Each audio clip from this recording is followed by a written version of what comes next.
Seja bem-vindo ao nono episódio da série Menopausa e Reposição Hormonal. Hoje eu vou contar tudo o que você precisa saber sobre o segmento e quanto tempo é necessário para fazer o uso da terapia da reposição hormonal.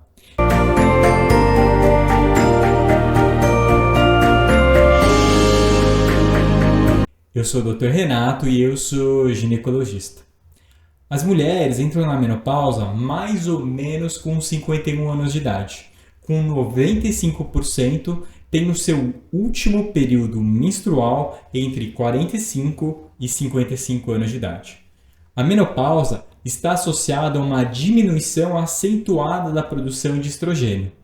Isso resulta em baixas concentrações no sangue de estradiol e sintomas vasomotores, como por exemplo as ondas de calor na maioria das mulheres. O estrogênio é um tratamento eficaz para poder aliviar as ondas de calor e também para poder aliviar os outros sintomas da menopausa. Aproximadamente 50% das mulheres pós-menopáusicas eventualmente vão desenvolver sintomas de atrofia vulvovaginal. Isso vai incluir o ressecamento vaginal, dor na hora da relação sexual, conhecida como dispareunia, e essa síndrome toda é chamada de síndrome geniturinário da menopausa. A terapia hormonal da menopausa é o termo utilizado para poder descrever tanto o uso de estrogênio sem progesterona para aquelas mulheres que já fizeram a esterectomia, ou seja, quando já retiraram o útero, como também para poder descrever a terapia combinada com estrogênio e progesterona para aquelas mulheres com útero, porque elas vão precisar de progesterona para poder prevenir a hiperplasia endometrial associada ao uso do estrogênio de uma forma isolada.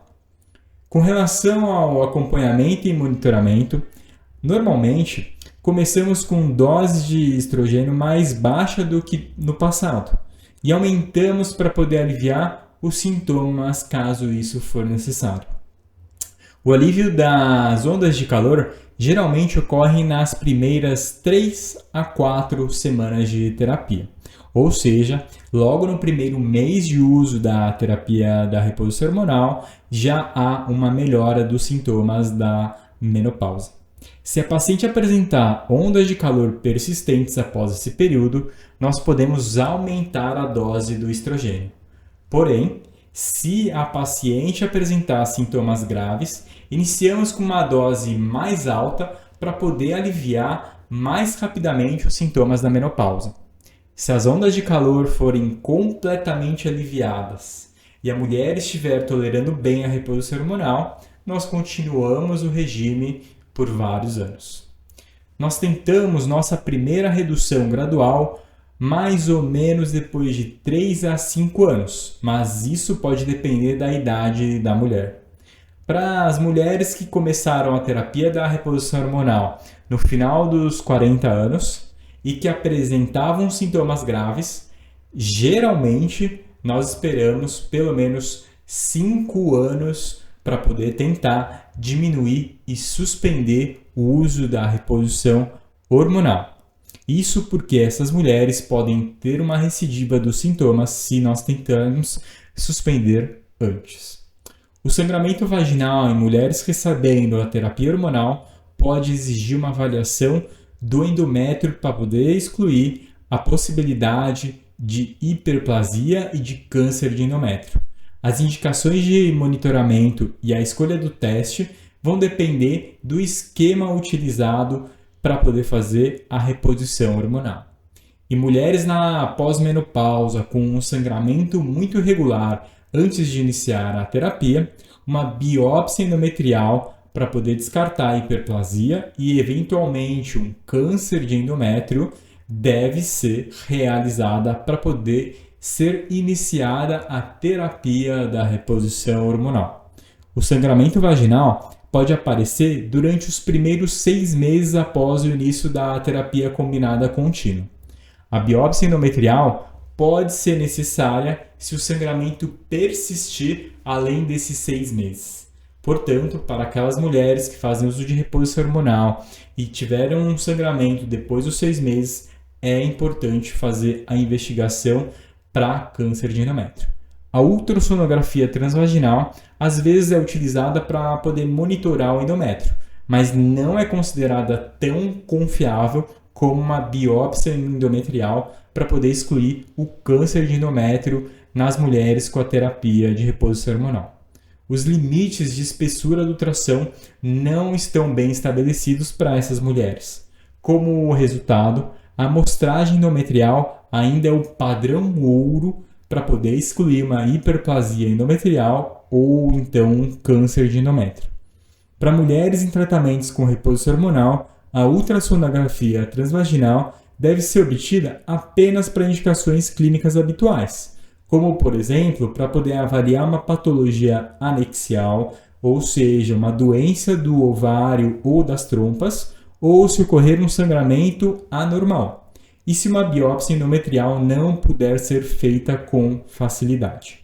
Um sangramento vaginal persistente sempre exige uma biópsia endometrial, independente dos achados do ultrassom transvaginal. Dizemos aos nossos pacientes que o sangramento é comum quando a terapia com estrogênio é iniciada e deve diminuir com o tempo. Mas, se isso não acontecer e se tornar mais intenso, ou o sangramento ocorrer após um longo período sem sangramento, então, nesses casos, a biópsia do endométrio é indicada. A mamografia de rotina e exames de mama são recomendados em mulheres que tomam a reposição hormonal, mesmo quando utilizado a curto prazo. Segundo os estudos, o risco de câncer de mama com uma terapia de reposição hormonal combinada com estrógeno e com a progesterona não aumenta até o 4º ano do uso da reposição hormonal. A recomendação padrão para a duração do uso da terapia hormonal na menopausa é de 5 anos, e não além dos 60 anos de idade. No entanto, para algumas mulheres, as ondas de calor persistem por até 10 e 20 anos após o último período menstrual. Para mulheres que não apresentam um risco aumentado de câncer de mama ou doença cardiovascular, como por exemplo infarto agudo do miocárdio ou um acidente vascular cerebral conhecido como AVC, os benefícios da reposição hormonal superam os riscos até aproximadamente os 60 anos de idade. O momento de interromper a reposição hormonal é baseada nesses riscos, bem como na idade e na preferência da mulher. Para aquelas pacientes que têm ondas de calor recorrente e têm muito incômodo com esses fogachos após interromper o estrogênio, inicialmente nós sugerimos outras opções além dos hormônios, pois nós também temos outras opções que podem melhorar os sintomas da onda de calor e não são baseadas na reposição hormonal. Para aquelas que não têm alívio adequado com essas terapias não hormonais, como por exemplo os antidepressivos, nós consideramos o uso prolongado da terapia hormonal, assumindo que o câncer de mama e os riscos cardiovasculares não sejam elevados. Normalmente, nós retomamos a terapia da reposição hormonal com uma dose mais baixa. É importante observar que quando a mulher reduz a dose de hormônio, ela pode se sentir muitos sintomas e nesses casos pode ser necessário também utilizar uma terapia não hormonal, como por exemplo os antidepressivos, para poder minimizar os sintomas recorrentes. Eu espero que eu tenha ajudado você a entender um pouquinho mais sobre a reposição hormonal. Aproveita para se inscrever no meu canal para você ficar sabendo sobre os próximos vídeos que nós lançarmos sobre a reposição hormonal. Tchau!